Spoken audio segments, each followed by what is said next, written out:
Every time Rebecca Castle sat down to eat her favorite food, she says she suffered excruciating abdominal pain. Terrible, like sharpshooting pain, bloating, distension. That pain went on for more than 2 years. Castle saw multiple doctors. Then she took a saliva DNA metabolic test. I was allergic to starch. That's mostly root vegetables, corn, peas, sweet potatoes. Ahmed El-Sohemi is the chief science officer at Nutrigenomics. Individual genetic differences can help us understand why some people respond differently from others. Nutrigenomics says their DNA test looks at 45 genetic markers in an individual.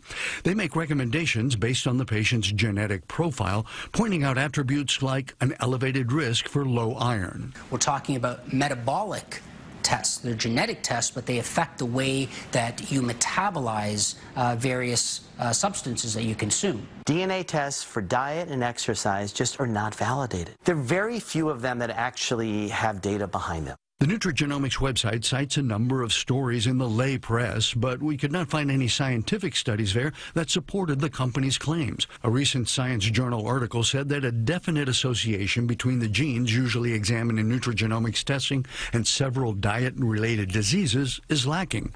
And the company website has this disclaimer in very small print.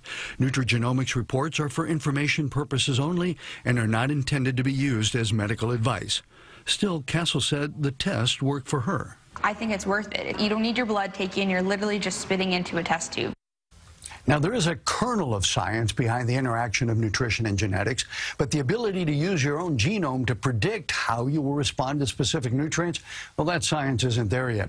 These tests run about $300 to $500, and they're not covered by insurance. Another way to accomplish what Rebecca did is what doctors call an elimination diet. You take a bunch of foods out of your diet and then replace them one at a time and see how your body responds. Cheaper. And more scientific. Yeah. Okay. Just takes a bit longer, I guess, huh? Well, and more patience. More patience, that's true. That is true. And less cash. Thank you, Dr. Mack.